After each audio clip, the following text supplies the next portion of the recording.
Sa loob ng 4 na taon, ang buong akala ko at ng kapatid kong bunso, kasama niya sa apartment yung babaeng nakaputing gown na lagi naming nakikita sa apartment niya. Up and down ng apartment ni tita. Sa ibaba, ang sala, kusina, at yung isa sa 2 banyo. Sa second floor ay ang 2 kwarto. Sa kwarto ni tita, nandun ang 2 banyo. Yung kwarto niya rin ang mas malaki at may aircon. Kaya hindi nakapagtataka na tuwing nandun kami, sa kwarto niya kami natutulog. Pero kami ni Bunso ang dahilan talaga kung bakit sa kwarto kami ni tita natutulog. Kasi dun sa kabilang kwarto, andun yung babaeng nakaputing gown, nakatayo sa gitna ng maliit na kama. Doon namin siya madalas makita, pero minsan din ay bumababa siya. Minsan nasa may tabi ng pinto sa kusina, hindi gumagalaw. Sinusundan lang kami gamit ng 2 mata niya. Minsan naman nasa sala siya, sa tabi ng TV. Nakatingin pa rin sa amin, pero hindi pa rin nagsasalita. Ang pinakaayaw namin ay pag nasa hagdan siya. Kasi natatakot nga kami sa kanya. Makipot lang yung hagdan. Paano kami daraan na hindi siya nababangga? Naaalala ko, nagsabi kami ni Bunso kila mama tungkol sa babaeng yun. Pero napalo pa kaming 2. Tigil-tigilan daw namin ang kalokohan namin. Bilang ayaw na naming mapalo at sa murang isip akala namin masama yung nasabi namin, hindi na namin inulit magsabi tungkol sa babaeng yon. Hanggang sa ilang araw nang tuliro sila mama, pero hindi namin alam kung bakit. Madalas iniiwanan nila kami ni Bunso sa iba't ibang kamag-anak kasi may kailangan silang puntahan. Minsan si Papa ang kasama ni Mama, minsan kapatid ni Mama ang kasama. Basta lagi silang may pinupuntahan. Isang araw sinundo kami ng isang tito ko, pinsan ni Mama. Malapit lang kasi sa school ang bahay nila.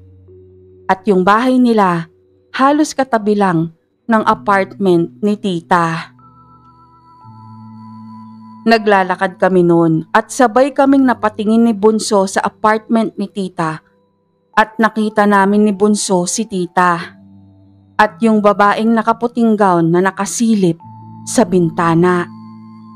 Kumaway sa amin noon si tita.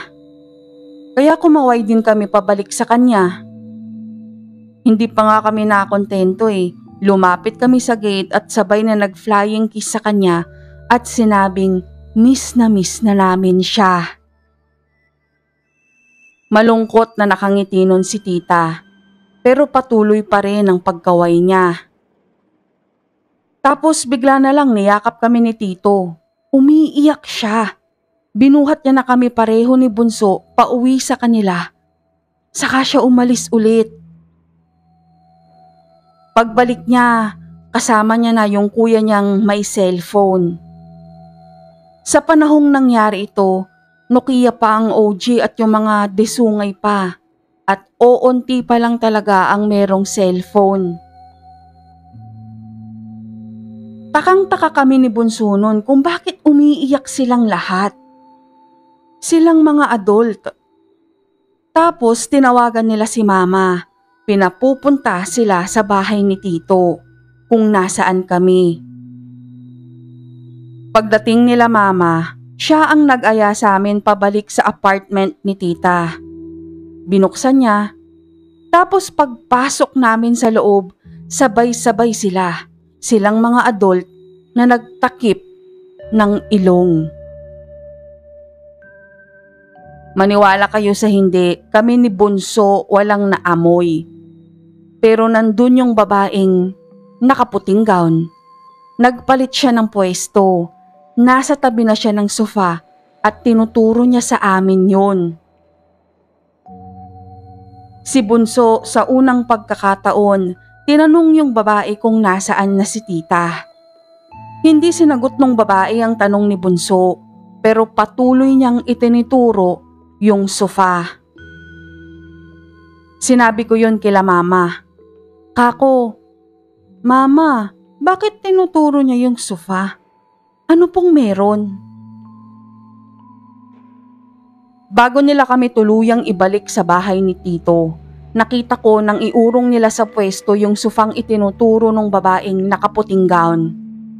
Wala nang tiles yung parteng yun, yung ilalim nun. Parang tinungkab. Hindi na ulit namin nakitang buhay si tita. Nakakabaong na siya nang muli namin siyang makita. Pero technically, closed casket. Hindi nila sinabi-sabi noon kung bakit. Alam lang naming si tita yon kasi may 4 na malalaking picture frame na puro pictures ni tita ang nakaharang sa may kabaong. Nalaman ko lang at ni Bunso ang totoo nung pareho na kaming nasa kolehiyo. Sa death anniversary niya at buong mag-anak ang nasa sementeryo. Doon kami nagtanong at swerteng sinagot naman nila kami. Mga tanong na matagal naming kinimkim. 1 buwan nang nawawala si tita. Walang makapagsabi kung sinong huling kasama niya. Hindi rin kasi siya nagpaalam. Pero ayon kila mama, ganun naman talaga si tita. Hindi nagsasabi sa kanila. Nakarating nga raw siyang Singapore noon, saka na lang nila nalaman nang makauwi na at nagbigay na ito ng pasalubong. Pero nag-alala na sila nang kontakin na sila ng landlady nito para magsabing sa unang pagkakataon na late na ito ng bayad sa renta. At parang domino effect na ang nangyari. Kasi kasunod nun, may mga katrabaho na si tita na naghahanap sa kanya kasi nga hindi na raw siya pumapasok. Doon na nagsimulang maghanap sila mama. Nang makita namin si tita sa bahay niya, 40 days na mula nang mawala siya. Yun ang pinagbasihan nila mama, kung kailan siya unang lumiban sa trabaho na walang paalam. Ayon sa investigasyon ng pulisya, hindi sa apartment niya pinatay si tita. Fresh pa rin yung semento sa ilalim ng sofa. Ibig sabihin, sa ibang lugar siya pinatay at binalik lang ang putol-putol niyang katawan sa apartment. Nakita sa autopsy na halos 2 araw pa lang nang patayin siya. Kumbaga, fresh pa.